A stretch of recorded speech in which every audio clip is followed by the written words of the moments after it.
India is not for beginners. Yeah. So I didn't speak any Indian languages. I didn't understand Indian culture. I didn't have a network here. I couldn't imagine staying anywhere else in India. I can, talk real numbers in terms of what we spend in Goa now.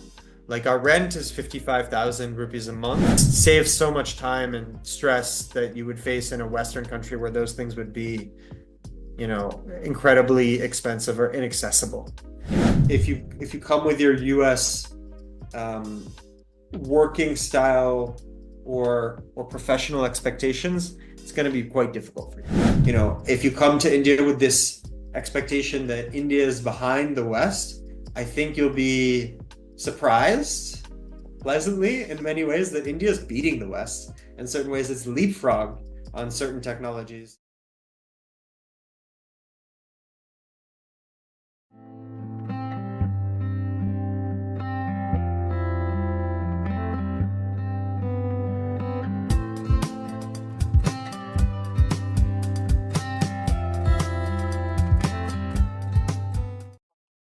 Hello, everyone. Welcome back to another episode of Desi Return.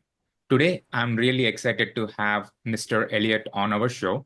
Elliot was born in US, completed his undergrad before moving abroad, and currently he is living in India for the last 9 years.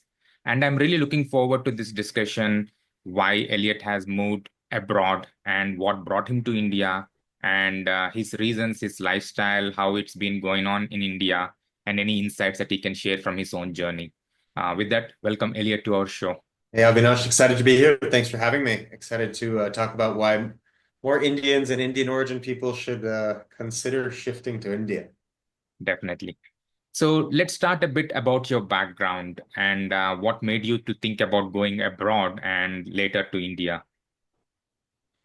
Yeah, so I'm originally from LA, and in my teens, I got very interested in travel, just maybe through family trips, and then in high school did a couple like 1 month summer exchange programs, and I was one of the few American kids in school who actually in Spanish class pays attention and enjoys it.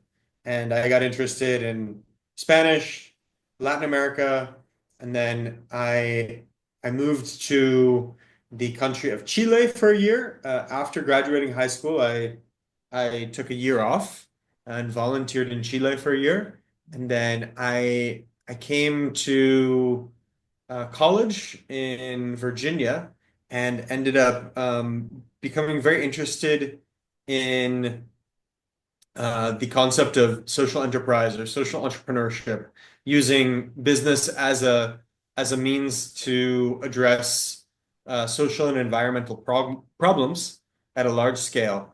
And through study of that and just getting involved with it as a college student, I started getting exposed to India and hearing about, on the one hand, the huge market and need that is here, and then on the other hand, the really incredible success stories of businesses, organizations that were mm, building at a large scale to serve the needs of the masses, and also doing so with homegrown technology. And that was very inspiring and fascinating to me even 15 years ago as a college student. And I just sort of knew at that point I eventually want to come to India and work here in some capacity. I never, necessarily thought that I would end up spending 9 years here Yeah. and getting married to an Indian, but I had a curiosity and I saw or I was bought into the India growth story uh long, long back. Got it. So sounds like this curiosity that led you to explore India. So did you visit India or did you move to India directly after the college, or did you travel some other parts of the world? And then like what brought you to India? I know you have this idea, but like what made that decision like strong or made the take for you to take an action?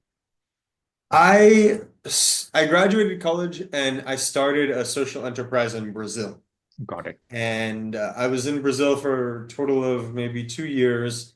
And I had started a very unconventional travel business in Brazil, bringing mostly foreigners into homestays in informal communities called favelas, which have a really negative reputation for crime, poverty, drug trafficking, and they, in many ways, don't get recognized for all of the incredible cultural aspects, community aspects that they have. So I, through a long journey, ended up going to those places and then feeling inspired to start a business that would bring others into favela families' homes and at the same time generate income for families who are opening up their homes.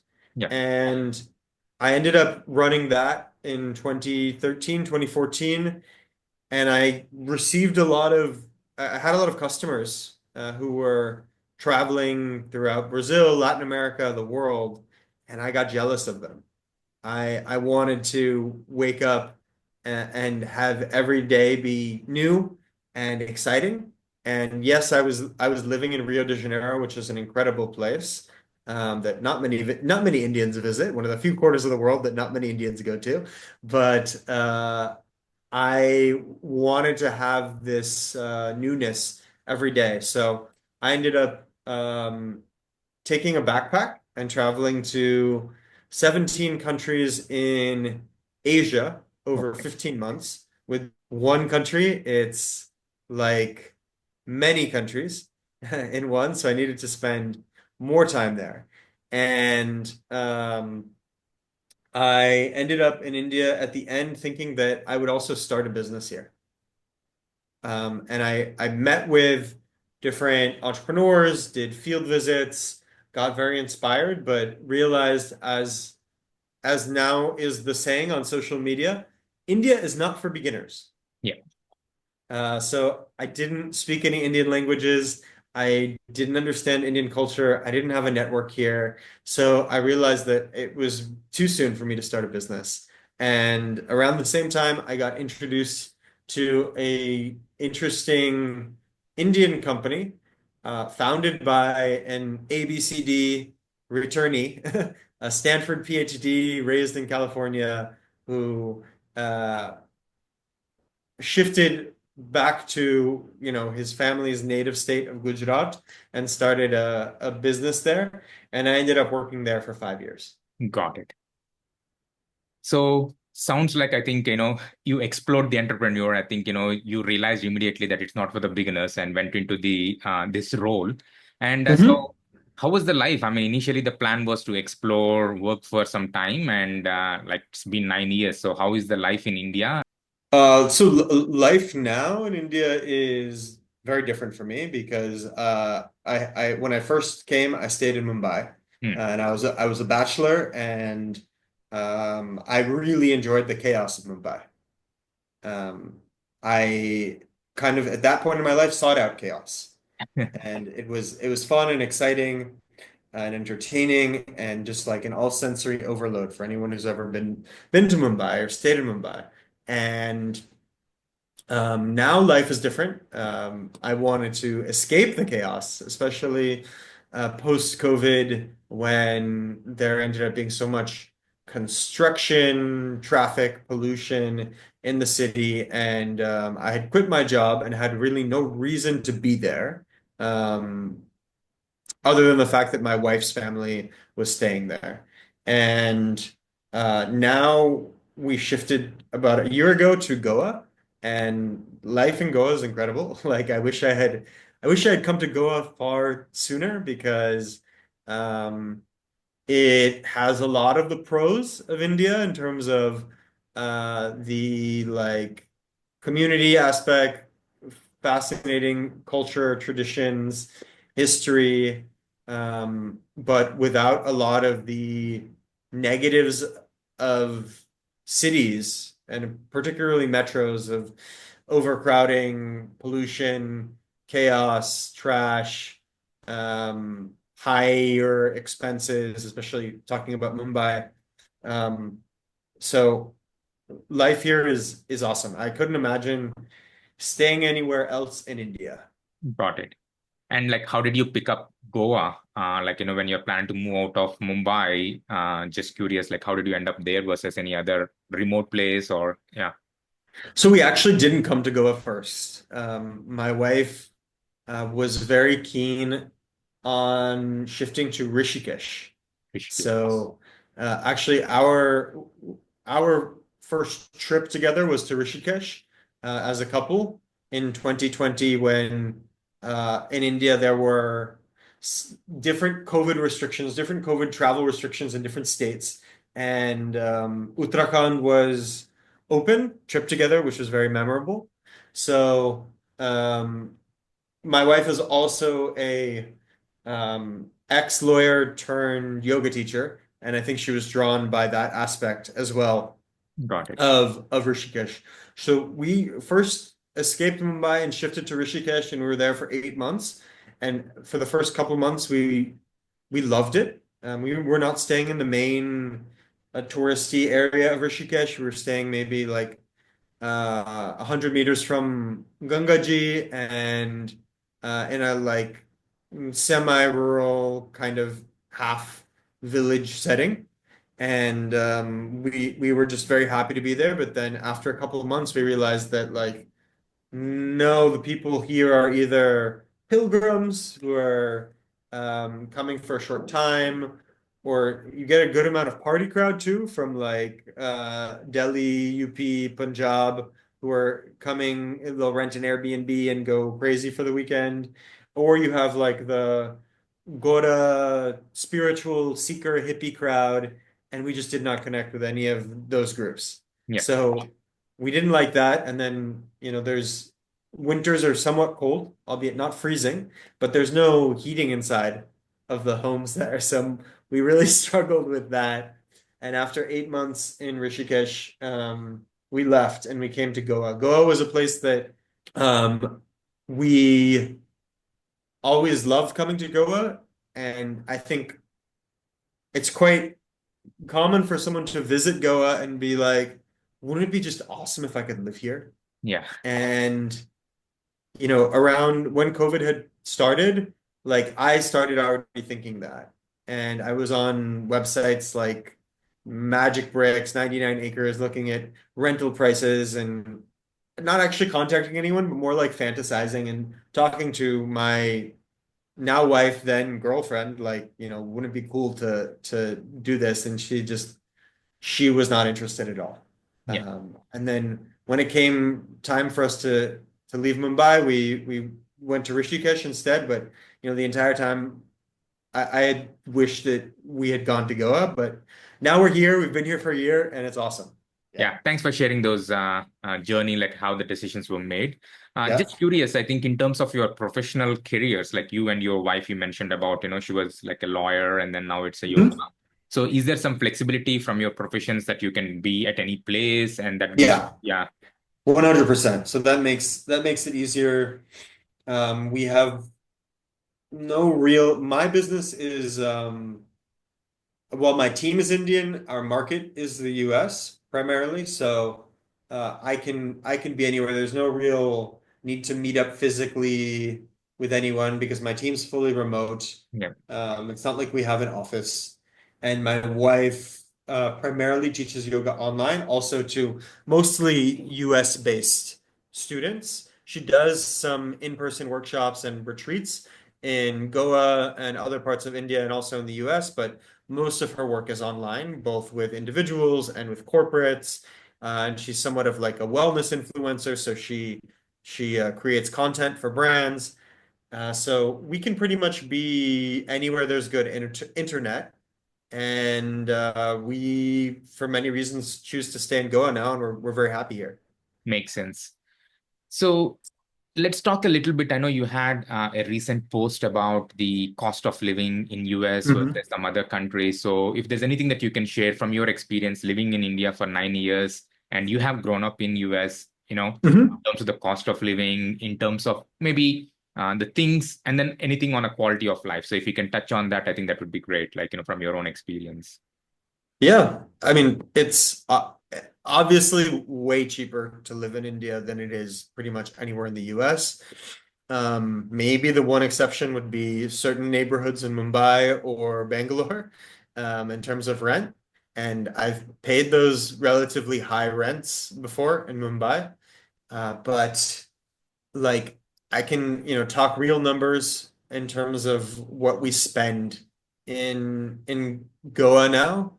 Like our rent is 55,000 rupees a month Yeah, for a fully furnished two-bedroom flat in a very nice green compound with a pool, a gym, game room. We live alongside a river, and there's a nice like trail out into some salt farms and other farms, and it's very calm, tranquil, and but at the same time, like we still get Swiggy Instamart, we still get Blinkit, so it's a great mix of both creature comforts, first world amenities, and like a feeling of being a little bit closer to nature. yeah, So, that's what we spend on rent. Otherwise, we have uh, a relatively, lower cost lifestyle,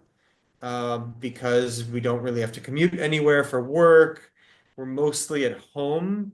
Like, we go out and go to the beach, we get into nature, go to cafes, things like that. But outside of rent, maybe like we spend on groceries, and we get some like very fancy groceries, like exotic items on Amazon and through like local delivery services, and that ends up probably being 25,000 rupees a month yeah, for just me and my wife. And then we have someone who cleans and chops vegetables and fruits, maybe boils some dal or something like that, but doesn't actually cook.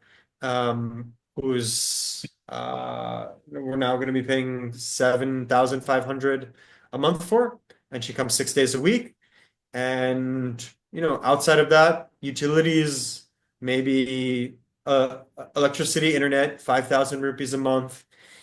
Um, Petrol, gas is maybe 4,000 because we don't travel that much. yeah, So cost of living is far lower here than almost anywhere in the US.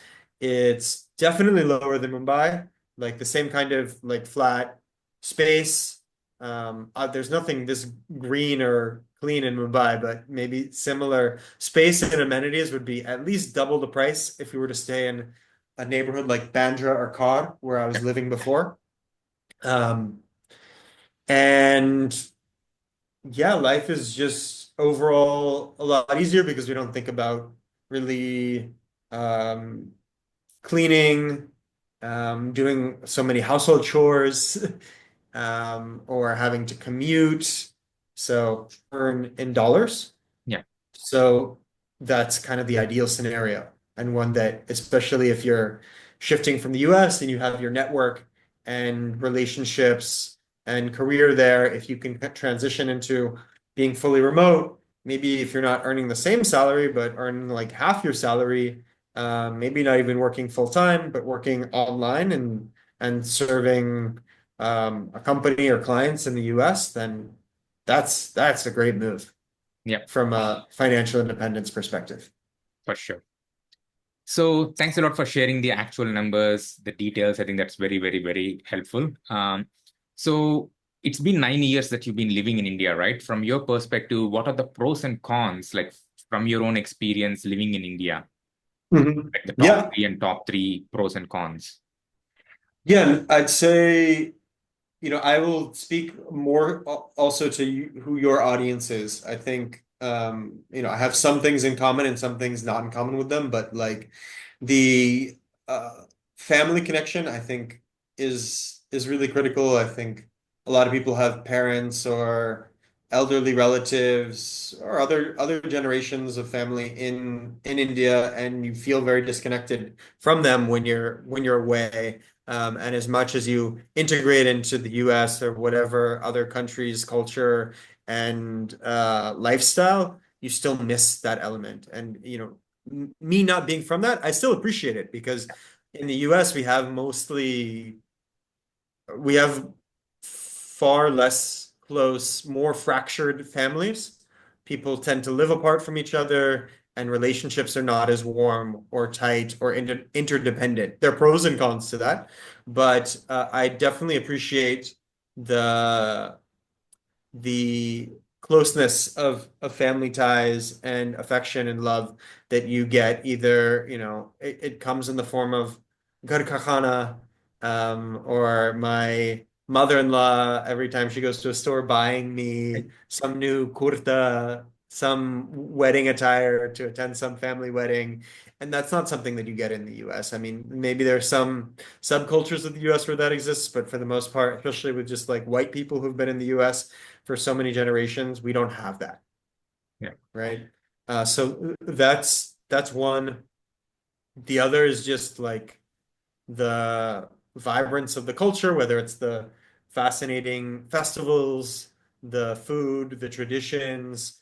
That's always very interesting, and you feel very connected to a history, a lineage of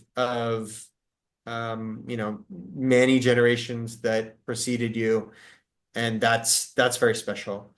Otherwise, practically there are some huge conveniences of, not having to cook, clean, um, being able to use like quick commerce apps like Blinkit, Zepto, Instamart, even in places like Goa where you might not think they exist, but they now exist in a lot of even like tier two, tier three cities, I think. Yeah. And that just that just saves so much time and stress that you would face in a Western country where those things would be, incredibly expensive or inaccessible. Yeah. Um, I appreciate all those things, and together just cost of living, which we just mentioned, Yeah. especially being an entrepreneur, starting a new business, having the say margin of error for a lower cost lifestyle just makes things way less stressful for running a business. You just have lower burn, Yes. as we say in startups, and that makes things a lot better. I could talk about from a professional perspective, having worked in India for Indian companies, having started a business in India, serving the Indian market. Um, there are like, the Indian growth story that you read about, especially with startups, tech, and even boring businesses, traditional businesses. There's just so much potential here. And to the extent that the average Indian is actually benefiting and improving their quality of life is yet to be seen. Okay. But for someone, especially coming from the West with education, career, network, etc., there's huge opportunity if you want to start up or work in startups. I'm not saying that you're going to earn the same salary that you would in the US, but the upside I think is huge. So those are all things that I've appreciated about India. In terms of things that are difficult, there are power cuts, internet cuts, um, the roads in Goa, but also I'm sure lots of other parts of India, Mumbai in particular, um, are often in a really sorry state, a dangerous state, and um, that can just make day-to-day life difficult, frustrating, slow, especially if you're just used to things working, like in Yeah. the US or Europe, and you don't have patience or you have an unrealistic expectation for how your day-to-day is going to run, then that'll make India difficult for you. Otherwise, the trash and pollution is a very genuine problem, gets talked about a lot on social media. It's unfortunately pretty present throughout the entire country. Even in Goa, there's places where there's a lot of trash, and it's really sad to Yeah. see. It bothers me a lot, especially, coming from, a culture where we shame people who litter in public, and fine them. So that's that's just kind of sad to see. And then from a health perspective, as we know, AQI, air quality, especially in metros, can be really terrible. Yeah. That's one of the bigger benefits of being in Goa is that air quality here is pretty good by Indian standards. Maybe by global standards, it's average to slightly below average, but if I check my AQI for where I live on a daily basis, it's in the 50 to 100 range. Rarely does it go above 100. Mm. And so that being said, there are parts of India where you don't face that as much. The trash problem I've seen pretty much everywhere, though, there are places that claim to be much cleaner. I think like Indore, some Bhopal and MP, they claim to be very clean cities. I've never visited, but or partially escape That, some of these problems. So, those are genuine challenges. And then from a working perspective, if you work in an Indian company or serve Indian clients, it's a night and day difference culturally. So like there's first of all, organizations, working culture is very hierarchical. yeah. It's very much orders being passed down a chain of command and people more or less blindly executing on those orders, not really thinking holistically about their roles, their team, the company, the client organization. And that can be very frustrating. And it's hard to find like free, free thinking, critical thinking, analytical minds. They definitely do exist. There are some very elite corners of like, the Indian corporate and startup world where those people absolutely exist. But, maybe it's the colonial influence, but otherwise, education system focusing on rote memorization, um, uh, clearing exam after exam after exam versus creative thinking and ownership, initiative, that can be very frustrating. So if you come with your US um, working style or professional expectations, it's going to be quite difficult for you. Yeah. No, thanks a lot for such a detailed answer and sharing that insights. I think completely agree with a lot of things that you said and really appreciate. So, is there any topic that we haven't covered that you want to bring up and share with our audience that could help them who are thinking about moving to India? Um,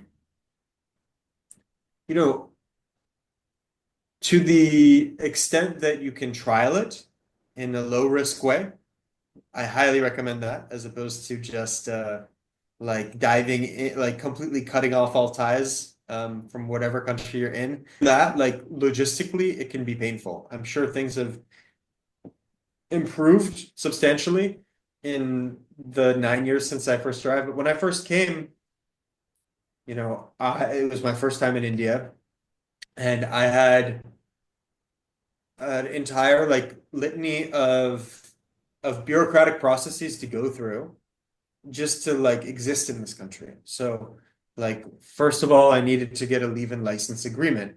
Finding a flat in Mumbai is like finding a flat in New York. It's very from landlords. Yeah. That makes it difficult if you're a bachelor or a single woman or anything that doesn't tick the boxes of very conservative um, antiquated, discriminatory landlord minds.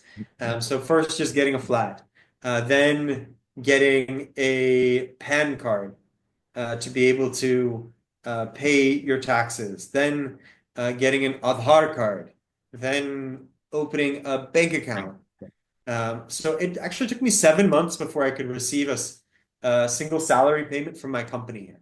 They were accruing my salary, but not able to pay me because I didn't have all those things. Wow. And I imagine that especially if you're someone like um, who left India or was not, who left India at an early age or was not born here, then you're going to have to go through those bureaucratic processes, and it can be very frustrating and make like the initial few months quite difficult.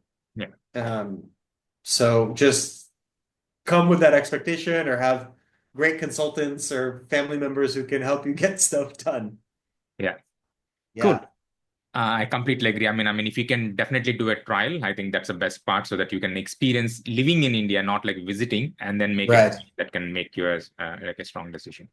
Yeah, Maybe a couple of quick questions. So this is more like a rapid kind of questions. So what's sure, sure. one surprise thing that you have noticed in India? Like from, this is not something that you expected and that's very surprising to you. I mean, it sort of came up in the time that I was here, but um, UPI is like a masterpiece. It's a beautiful um, tech system infrastructure. It makes life incredibly simple. The economy, the day-to-day economy runs on it, and it's like best in class. Though it beats anything that we have in the US in terms of how universal it is, in terms of the fact that it's instant. There's no intermediary wallet like a Venmo that we have in the US. And you can like pay for like almost anything day to day with UPI. It's safe, reliable. And if you come to India with this expectation that India is behind the West, I think you'll be surprised pleasantly in many ways that India is beating the West. In certain ways, it's leapfrogged on certain technologies. And, you know, that's it makes life a convenience and, gives us a foresight into the superpower that India can become. Yeah. And what's your favorite place in India to visit? To visit as a tourist, Rajasthan. Rajasthan. Yeah. Just nothing beats like the histories and romance of places like Udaipur, Jaipur, etc. Highly recommend for foreigners. It's like number one on my list. Got it. Great. So thank you very much, Elliot, for taking the time and sharing your real data, right? I mean, your insights, your experiences, a lot of valuable information for people who are considering to move to India. Really, really appreciate you taking the time and talking to us today. Cool. Thanks for having me, Avinash. Hope it's helpful for your audience. Yes, for sure. Thanks.